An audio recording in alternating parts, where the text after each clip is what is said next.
Hi, besties. I hope you had an amazing weekend. So, I've come to a decision after seeing season 19, episode 25, that for the first time ever since I've been writing about the show and recapping these episodes, I won't be showing any clips because it doesn't feel right. It doesn't feel right to be showing clips from that episode because there was a lot that went down in that episode that I was, as gorgeous as it was, that they bid him adieu and buried him. It was very invasive, and I feel like I don't want to spread that around any further. That TL that's on TLC, they had a graveside ceremony, and it was shown on TLC, and they buried his urn in the ground, and it was very intimate and very hard to watch. But I wanted to just touch on a couple things from the episode outside of that section of the episode, because that section of the episode was like the middle of it. There was one part before they went to the cemetery, and then there was one part afterwards. And I just wanted to sort of elaborate on what my impressions were of this. And very early in the episode, it was evident that Janelle and Christine were with some of their children. Not all of the children were there for the whole of it. Mykelti and Tony weren't there at all. I believe that this occurred to coincide when they were moving or were in the process of moving to North Carolina, so that may have been why. So Mykelti and Tony weren't there at all. And as far as I could see, the other siblings were there. Logan was on camera, but he didn't talk. Hunter was there, but he did not appear in any of the episode segments wherein they were fishing. Same for Logan.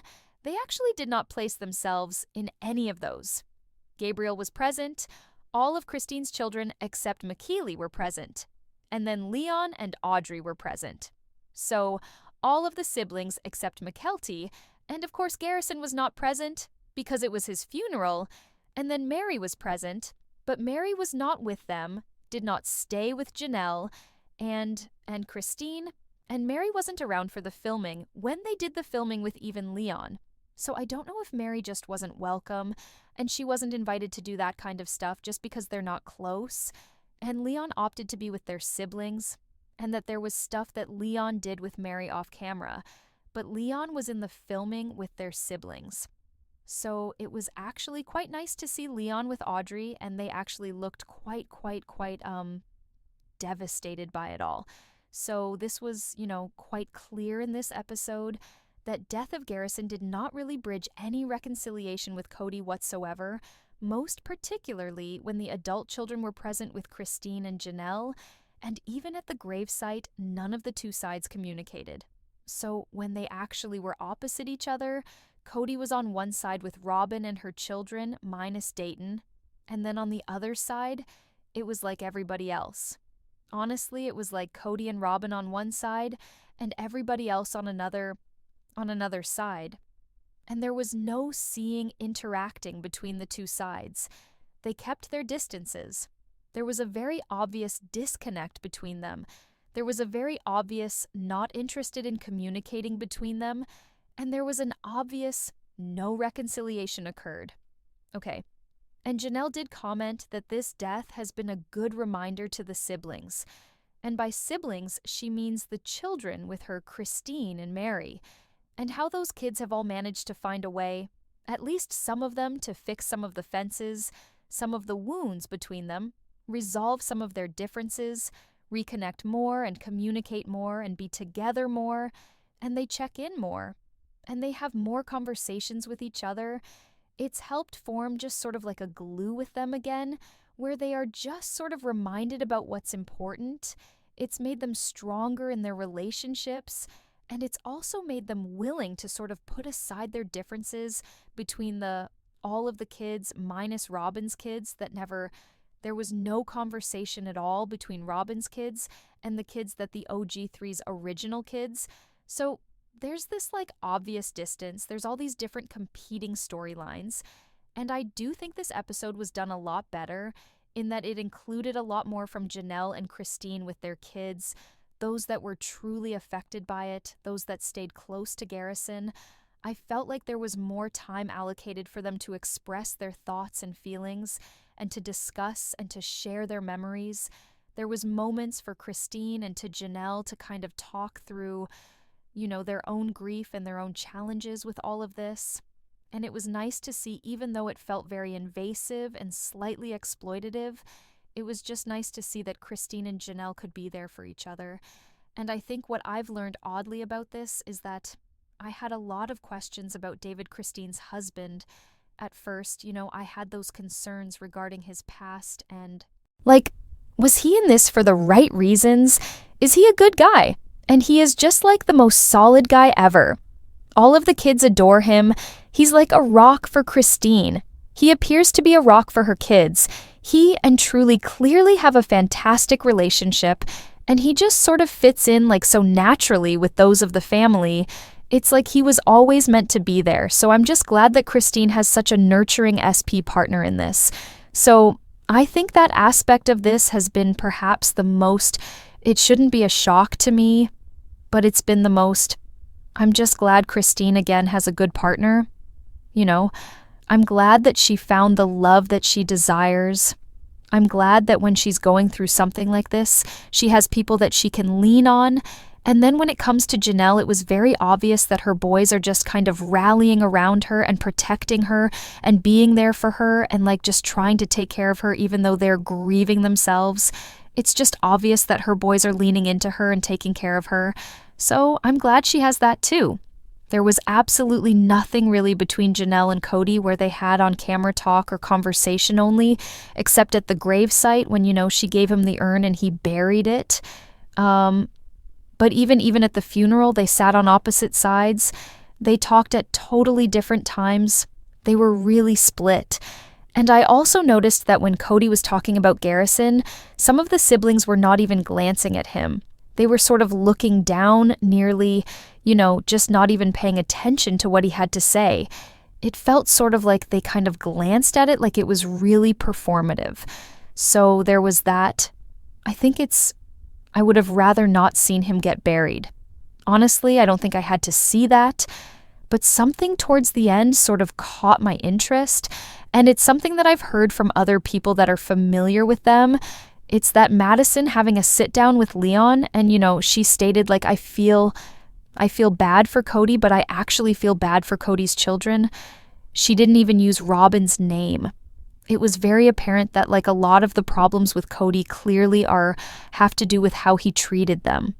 They have the most of their problems are with Kody, but then they'll mention Kody's name, but they won't mention Robyn's name. So they don't refer to them as their siblings, So Maddie was like, if I could talk to Robyn's children, I would tell them that I'm sorry if I ever hurt you. I'm sorry if I ever made you feel bad. I didn't feel like I didn't mean to ever make you feel this way. And Leon said something and remarked, I just wish to be in a position to talk to them. And I thought, gosh, that is really strange, right? What have Kody and Robyn done to those children to have them so poisoned against all of the other kids in this family? Why are the two sets of siblings so pitted against each other? I understand there's this whole the haves and the have-nots, those that are such as Kody and Robyn who believe they're superior to all Janelle and Christine and Mary and their children on the other end of the spectrum. And that was all likewise very apparent just in how Robyn and Kody arrived at the gravesite, where they all were such as done up and dressing very dapper, and much on the side where Janelle and Christine and the children were, they were there more informally, respecting the informality of Garrison. So it also felt like that kind of juxtaposition, like they're dressed up, so like they're going to church, and the other side was more informal. That was just another observation I had. But what if they told them that it's so impossible for them to even be able to have a conversation, that they can't even extend an effort to them to have a conversation because it's being dictated and manipulated by Robyn and Kody? These are adults that they clearly could have a conversation with. And I know that if your siblings have you blocked, and if your siblings don't want to speak with you, that's okay. You completely should be respecting boundaries.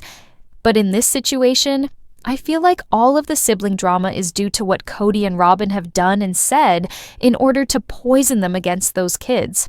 And I sort of feel that a lot of that is because they don't want the kids to all speak and have a chance to make amends and hear the truth about who was the one that was putting things into our heads about them. Because it was actually Robyn who is always bringing the message and the suggestion of what she believes people think of her. And she's the one that had been traumatized and rejected, right, by the other OG3 kids. And she put that on her kids. They don't like me, so they don't get to have a relationship with them.